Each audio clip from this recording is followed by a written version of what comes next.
Hello বন্ধুরা, সকলকে জানাই শুভ শারদীয়ার প্রীতি শুভেচ্ছা ও আন্তরিক অভিনন্দন। আশা করছি পুজো তোমাদের সবার খুবই ভালো কেটেছে। আর পুজো কাটিয়ে আমিও চলে এসেছি তোমাদের সামনে পামেলার শেষেলে নতুন একটা রেসিপি নিয়ে।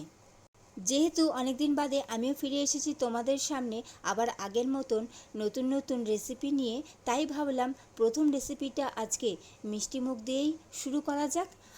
আর তোমাদেরকে বলে রাখি বন্ধুরা, তোমরা এতদিন ধরে আমার পাশে ছিলে, আমার সাপোর্ট হয়েছিলে, তার জন্য অনেক অনেক ধন্যবাদ। আজ থেকে আমার চ্যানেলে আবারও তোমরা সপ্তাহে 3 দিন রান্নার নতুন নতুন রেসিপি পেয়ে যাবে। তো চলো তাহলে কথা না বাড়িয়ে শুরু করা যাক আজকের রেসিপি। আর আজকের রেসিপিটা হলো আমার মায়ের হাতের বানানো স্পেশাল পায়েস। আর এই পায়েসের রেসিপিটা তোমরা যে কোনো অনুষ্ঠানে, যে কোনো শুভ দিনে খুব সহজেই, খুব কম উপকরণ দিয়ে ঘরে খুব সহজেই তোমরা এই পায়েসের রেসিপিটা বানিয়ে ফেলতে পারো। আর যেমন যেমন আমি তোমাদেরকে বলে দেব ঠিক তেমন তেমনভাবে তোমরা ফলো করবে, তাহলে রেজাল্ট তোমরা একদম হাতে নাতে বুঝতে পারবে। চলো তাহলে শুরু করা যাক আজকের রেসিপি। আর অবশ্যই বন্ধুরা, ভিডিওটা ভালো লাগলে অবশ্যই লাইক কমেন্ট করবে এবং অবশ্যই আমার চ্যানেলটি সাবস্ক্রাইব করে আমার পাশে থাকবে বন্ধুরা, যাতে তোমাদের সাথে আমি আরও নতুন নতুন রেসিপি শেয়ার করতে পারি। এখানে দেখো, সবার আগে আমার মা 1 কাপ মতন, ছোটো কাপের 1 কাপ মতন গোবিন্দভোগ চাল 1 ঘন্টা ভিজিয়ে রেখেছিল। তারপর এটা দেখো জল ঝরাতে রেখে দিয়েছে।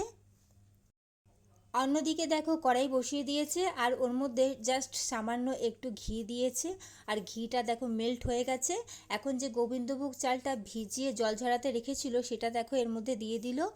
আর 1 মিনিটের মতন এটা একটু লো ফ্লেমে নাড়াচাড়া করে নেবে।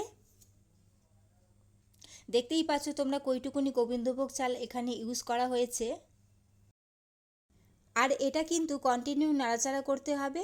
এই ধরে নাও তোমাদের 30 থেকে 40 সেকেন্ড মতন নাড়াচাড়া করা হয়ে গেছে। এখন এর মধ্যে জাস্ট একটু সামান্য জল দিয়ে দিল।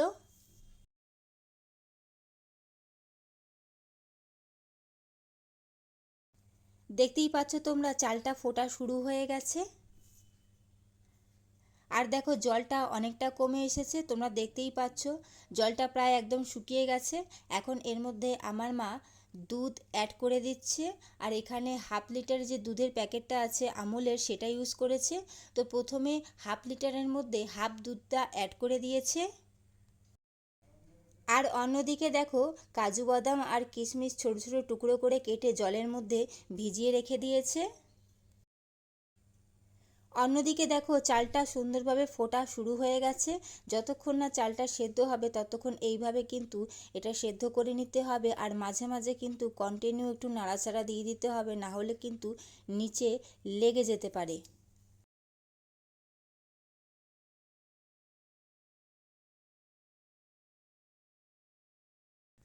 এখন এর মধ্যে আমার মা দুটো এলাচ দিয়ে দিচ্ছে, ওর মুখটা একটু ফাটিয়ে। এখন আমার মা বাকি হাফ দুধটাও অ্যাড করে দিল। মানে এখানে হাফ প্যাকেট, মানে 1/2 লিটারের দুধের প্যাকেটটা গোটাটাই দিয়ে দিয়েছে। এইভাবে থেকে থেকে কিন্তু কন্টিনিউ নাড়াচাড়া দিয়ে দিতে হবে, না হলে কিন্তু নিচে লেগে যাবে। আর এই পায়েসটা বানানোর সময় অবশ্যই কিন্তু গ্যাসের ফ্লেমটা লোতেই রাখতে হবে।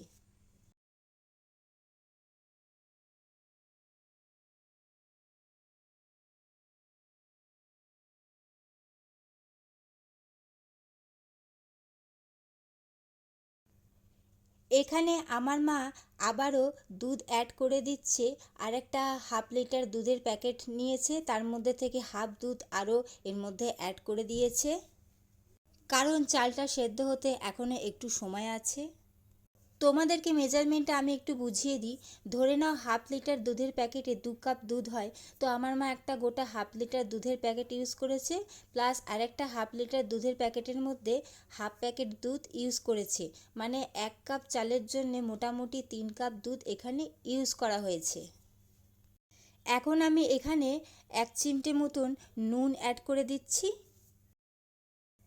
পায়েস অলমোস্ট হয়ে এসেছে, চালটা সেদ্ধ হয়ে গেছে। এখন এর মধ্যে আমার মা বাতাসা দিয়ে দিচ্ছে মিষ্টির জন্যে। কারণ এটা যেহেতু গরমকাল, তো গরমকালে আমার মা বাতাসা ইউজ করে, আর এটা যদি শীতকাল হতো তাহলে আমার মা গুড় ইউজ করতো। কারণ চিনিটা আমার মা খুব একটা ইউজ করে না পায়েসের মধ্যে।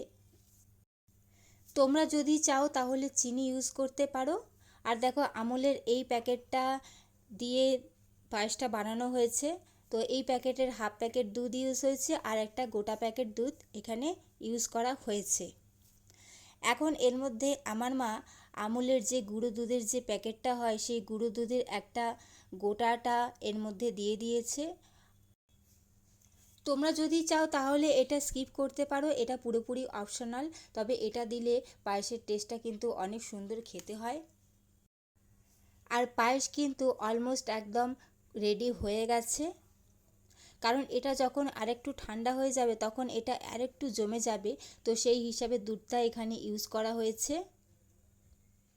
আর দেখো বাতাসাটা দেওয়ার ফলে পায়েসের কালারটা অনেকটাই চেঞ্জ হয়ে গেছে।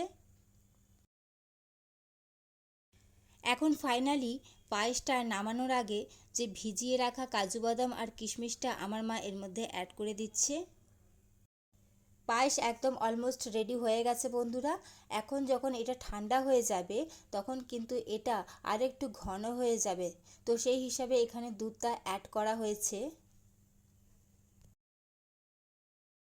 রেডি হয়ে গেল বন্ধুরা আমার মায়ের হাতের বানানো স্পেশাল পায়েস।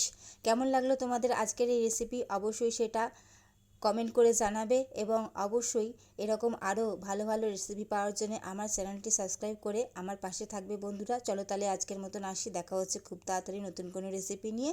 ততক্ষণ তোমরা ভালো থেকো, সুস্থ থেকো। চলো টাটা।